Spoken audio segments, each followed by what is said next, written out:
Hi friends, ఈరోజు ఈ వీడియోలో అమ్మవారికి శారీ చాలా సింపుల్గా ఎలా కట్టుకోవాలో చూద్దాము. ముందుగా ఇక్కడ మీరు చూస్తున్నారు కదండి, ఒక టీపాయ్ మీద నేను ఒక శారీ అయితే వేసి చిన్న స్టూల్ వేసి దాని మీద బ్లౌజ్ పీస్ వేసి ముగ్గు వేసుకొని ఆ తర్వాత ఒక రాగి బిందె పెట్టుకొని అందులో 3/4 వంతు వరకు బియ్యం వేసుకొని రెడీగా ఉంచుకున్నాను. ఆ తర్వాత ఒక చీర తీసుకొని ఇలా 2 ఫోల్డింగ్స్ అయితే చేయాలి.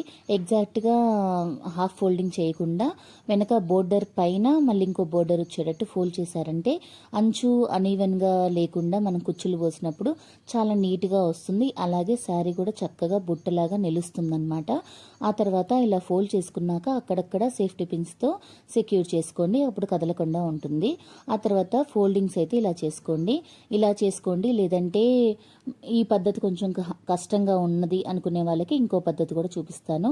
ఇలా ఫోల్డ్ చేసుకొని క్లిప్స్ పెట్టుకోవచ్చు, లేదంటే మనం రెగ్యులర్గా శారీ కుచ్చులు అయితే ఎలా అయితే వేసుకుంటామో అలా కూడా వేసుకోండి. కానీ ఎన్ని కుచ్చులకి ఎన్ని క్లిప్పులు పెట్టాలి అనేది ఇక్కడ చూడండి.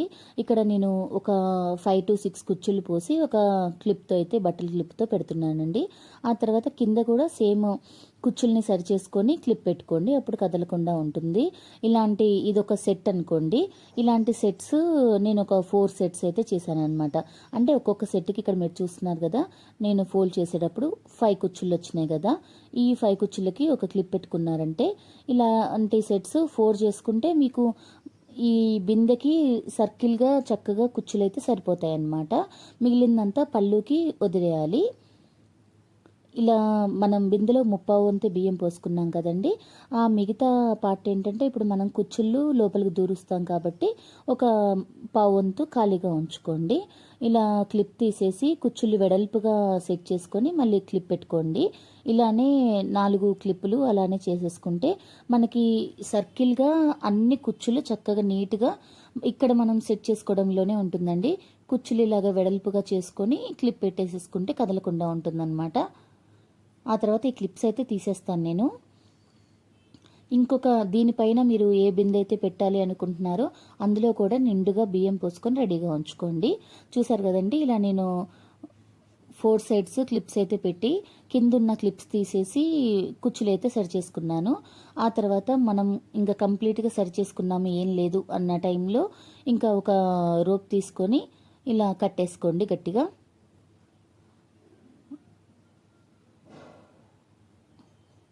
ఇక్కడ ఇలా గట్టిగా కట్టుకున్నామంటే ఇంకా మనకి కదలకుండా ఉంటుందన్నమాట.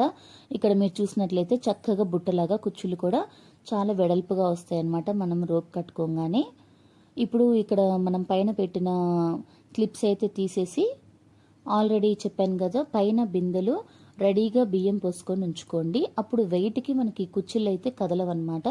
అయితే ఈ పద్ధతి అయితే అమ్మవారిని ఒక చోటు నుండి ఇంకో చోటుకి క్యారీ చేయడానికి అయితే కుదరదండి.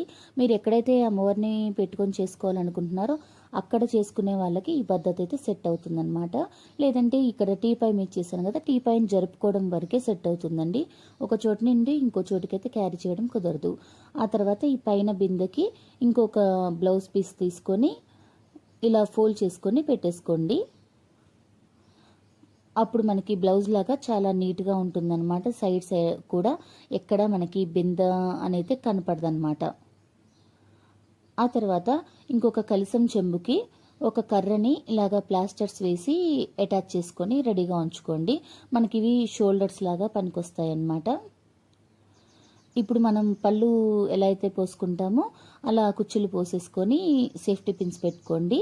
ఆ తర్వాత ఈ షోల్డర్స్ మీద నుండి ఫస్ట్ లెఫ్ట్ సైడ్ మనం ఎలా పళ్ళు అయితే పోసుకుంటామో అలా పెట్టుకొని బ్యాక్ నుండి మళ్ళీ మార్వాడి పైటలాగా మనం రైట్ సైడ్ నుండి పళ్ళుని తీసుకొని రావాలన్నమాట.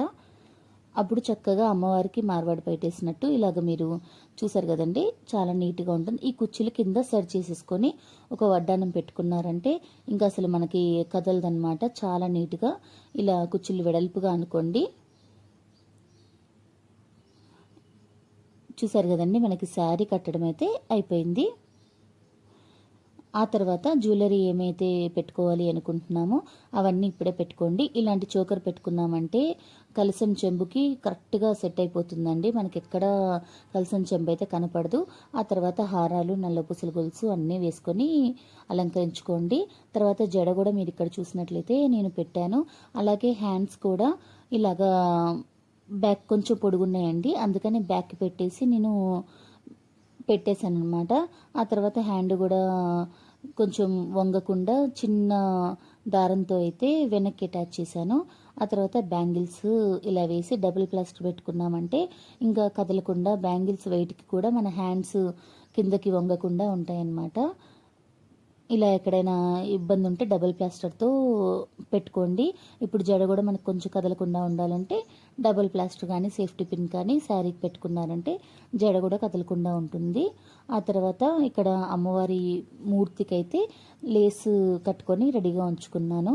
ఆ తర్వాత కొబ్బరికాయలాగా అమ్మవారి ఫేస్కి తగ్గట్టు కొబ్బరికాయ ఒకటి తీసుకొని ఇలా మధ్యలో పెట్టుకొని వెనక ఒక చిన్న గట్టిగా ఉన్న ఏదన్నా కర్ర కానీ లేదంటే పెయింట్ బ్రష్లు ఉంటాయి కదా, నేనైతే సన్న పెయింట్ బ్రష్ ఉంటుంది కదా అది దూర్చానమాట. ఇప్పుడు ఆ పెయింట్ బ్రష్కి ఈ కొబ్బరికాయకి అమ్మవారి ఫేస్ అయితే కట్టామంటే ఇంకా చాలా స్టాండర్డ్గా నించొని ఉంటుందన్నమాట, మనకి ఎటు బెండ్ అవ్వకుండా. ఎందుకంటే కొబ్బరికాయని జస్ట్ మనం కలసంలో దూర్చాం కాబట్టి కదలకుండా ఉండడానికి అలా పెట్టుకున్నామంటే చాలా నీట్గా చాలా స్టాండర్డ్గా కదలకుండా ఉంటుందండి. చూసారు కదండి, నేనైతే ఇలా తయారు చేశాను. ఈ పద్ధతి మీకు కూడా నచ్చినట్టయితే తప్పకుండా ఈసారి శ్రావణ మాసం శుక్రవారం అమ్మవారికి ఇలా అలంకరించుకోండి.